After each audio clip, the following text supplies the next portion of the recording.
আর এবার নজর রাখবো কালীঘাটের কাকু সুজয় কৃষ্ণ ভদ্র, তার অন্তর্বর্তী জামিন। সিবিআই মামলায় কালীঘাটের কাকু জামিন পেলেন।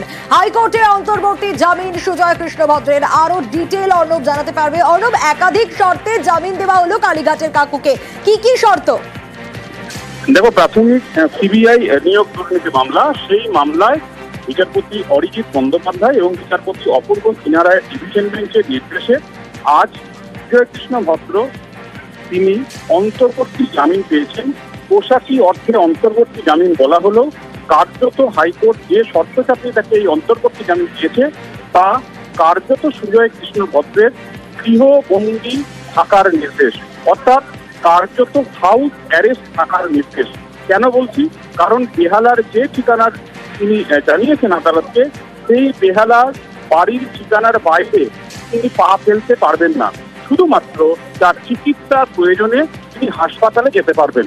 এবং এক্ষেত্রে 10 বছর আগে মদন মিত্রের ক্ষেত্রে কলকাতা হাইকোর্ট যেরকম সরাসরি হাউস অ্যারেস্ট শব্দটি লিখেছিল বিচারপতি জয়মাল্য বাগচির ডিভিশন বেঞ্চ এই সময়তে, এক্ষেত্রে হাউস অ্যারেস্ট শব্দটি প্রয়োগ না করলেও কার্যত শর্তে যেভাবে মুড়ে দেওয়া হয়েছে তাতে বেহালা বাড়ি বন্দি করে দেওয়া হয়েছে সুজয় কৃষ্ণ ভদ্রকে হাইকোর্টের অন্তর্বর্তী জামিনে।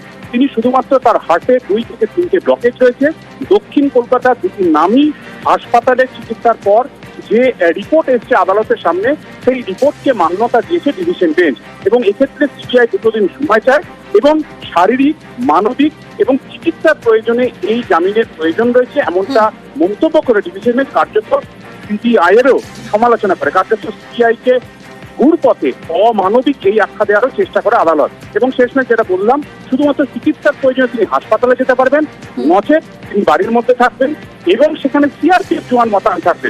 অর্থাৎ তার সঙ্গে কেউ যোগাযোগ করছে না, পরিবার, ডাক্তার, আইনজীবী ছাড়া কারোর সাথে তিনি কথা বলতে পারবে না। কাজে আমি যেটা বললাম, 10 বছর আগে মদন মিত্রের ক্ষেত্রে যে নির্দেশ দিয়েছিল কলকাতা হাইকোর্ট, সেক্ষেত্রে হাউস অ্যারেস্ট শব্দটি লেখা থাকলো। আজকের এই জামিনের নির্দেশে সেই শব্দটি না থাকলেও কার্যত গৃহবন্দী বেহালায় থাকতে হবে এই মুহূর্তে সুজয় কৃষ্ণ ভদ্রকে। বেশ।